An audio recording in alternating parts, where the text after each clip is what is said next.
Bonjour à toutes et à tous, nous sommes le mardi 28 mai, on fait le point sur l'actualité vendéenne à la mi-journée. Parlons emploi pour commencer cette édition. La Vendée fait partie des départements français qui ont le taux de chômage le plus faible. C'est évidemment une bonne nouvelle, mais de nombreuses entreprises rencontrent des difficultés pour embaucher car les candidats sont moins nombreux. France Travail, ex-Pôle emploi, a présenté les résultats de son étude sur les besoins en main-d'œuvre sur l'année 2024. Simon Philippot fait le point avec la directrice territoriale de France Travail. Je me trouve aux côtés de Aurélie Baudet, directrice territoriale Vendée pour France Travail. France Travail qui vient de rendre une enquête qui est menée tous les ans pour connaître le nombre potentiel d'emplois disponibles en 2024. Il y en aura près de 40 000, c'est bien cela ? C'est bien ça, une année avec encore de fortes intentions de recrutement pour les entreprises vendéennes. On estime à 40 700 recrutements possibles l'année 2024. Avec des secteurs qui sont toujours sous tension, notamment le secteur géographique, l'est du département, le bassin notamment des herbiers de Montaigu qui est toujours sous forte tension en termes de demande d'emploi, à la fois de demande d'emploi et recherche par les employeurs. Oui, on recherche de nombreux salariés sur la zone des herbiers. Au niveau régional, c'est la deuxième zone où on estime qu'il y aura le plus de difficultés de recrutement. On n'est pas totalement surpris. Aujourd'hui, la zone des herbiers Montaigu, c'est un taux de chômage de 3,5%. Il est très bas. Toutes les entreprises sont en tension et recherchent du personnel. Alors sur ces 40 000 emplois qui seraient potentiellement disponibles en 2024, près de 18 000 sont des emplois saisonniers, notamment sur la côte vendéenne, bien évidemment. Et oui, là, on parle des saisons qui arrivent. On a beaucoup de camping, on a de l'hôtellerie-restauration. Donc des métiers comme cuisinier, serveur, hôtesse d'accueil sont des métiers en tension, mais plutôt sur des contrats saisonniers. On remarque aussi une légère baisse sur ce nombre d'emplois. On parle de près de 40 000, c'est je crois moins 5% par rapport à 2023. Comment est-ce qu'on explique justement cette légère baisse du nombre d'emplois potentiellement disponibles sur le territoire du département ?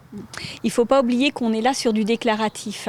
Il y a sans doute une certaine prudence des entreprises sur leurs intentions de recrutement en 2024. Tout ça reste à confirmer en fonction des recrutements effectifs. Merci beaucoup pour toutes vos réponses. Pour information, 17 000 entreprises ont été contactées, 4 300 ont répondu à cette enquête menée donc par France Travail. L'été dernier, 12 personnes sont décédées en se noyant sur le littoral vendéen. Un chiffre alarmant qui a convaincu le centre d'incendie et de secours des Sables-d'Olonne d'organiser une journée de prévention ce samedi 25 mai. En partenariat avec la Maïf et la SNSM, l'objectif était de rappeler les règles de bonne conduite et aussi les comportements à éviter, notamment l'ensablement volontaire qui peut s'avérer très dangereux. Nous y reviendrons ce soir. Et en parlant des pompiers, revenons à présent sur deux faits divers qui se sont produits hier après-midi. Les sapeurs-pompiers vendéens sont intervenus d'abord sur l'Île-Dieu pour une sortie de piste d'un ULM suivi de tonneaux. Cet accident a fait 2 victimes, des hommes âgés de 60 et 70 ans, qui ont été classés en urgence relative et ils ont tous les deux refusé d'être transportés vers un centre hospitalier. Les démineurs doivent tout de même intervenir aujourd'hui pour neutraliser l'ULM et éviter tout risque explosif des dispositifs pyrotechniques de l'appareil. Quelques minutes plus tard, c'est à Chavagne-Empaillé que les sapeurs-pompiers sont intervenus pour un bus scolaire qui a percuté un poteau téléphonique. Plus de peur que de mal, l'état des 16 élèves et du conducteur n'a pas nécessité un transport vers un hôpital. Intéressons-nous maintenant au cas de Marine. Cette Vendéenne a acheté une maison à Moutier-les-Mauffais en 2023 après l'avoir visitée 2 fois. Mais une fois acquise, elle s'est rendue compte que la maison avait été maquillée pour la vente et est en réalité infestée de mérules. C'est un champignon lignivore qui dévore le bois jusqu'à sa décomposition. Un véritable fléau pour les propriétaires. Et depuis plus d'1 an, Marine vit un cauchemar. Je n'ai jamais habité dans cette maison, je n'ai jamais pu y déposer un seul meuble. Et c'est très compliqué. L'histoire a commencé lorsque j'ai demandé déjà à mon avocate de poursuivre en justice les personnes responsables. Et actuellement, il y a eu une expertise avec mon expert immobilier et plusieurs audiences, ainsi qu'une expertise judiciaire. Et donc, c'est en attente d'un pré-rapport. Le combat de Marine n'est donc pas fini, elle est soutenue par une association que nous entendrons dans notre édition de ce soir. Dans une semaine, jour pour jour, la flamme passera par la Vendée. Une centaine de porteurs se relayeront entre les 7 points de passage. Et parmi eux, vous pourrez apercevoir Emma Louineau au niveau du passage du Gois aux alentours de 8h. Elle est vice-championne de France de vélo trial, un sport de haute voltige où le vélo permet de gravir des obstacles. Regardez ce portrait proposé par Kim Bastard. Toujours pas mal de vélos à la maison. C'est une règle générale. Chez les Louino, il y a des vélos.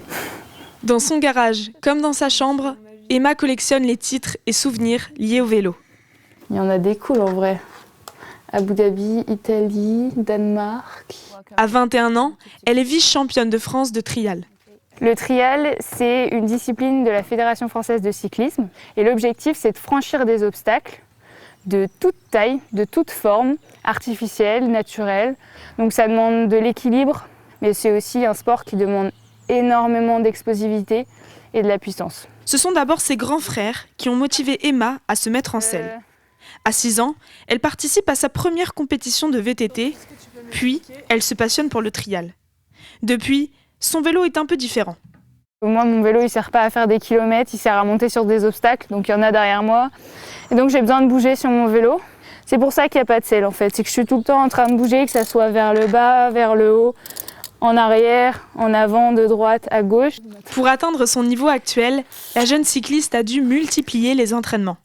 Un travail payant, puisqu'en 2018, Emma a acquis le statut de sportive de haut niveau. Mais la jeune Illaroise n'a pas abandonné ses études pour autant.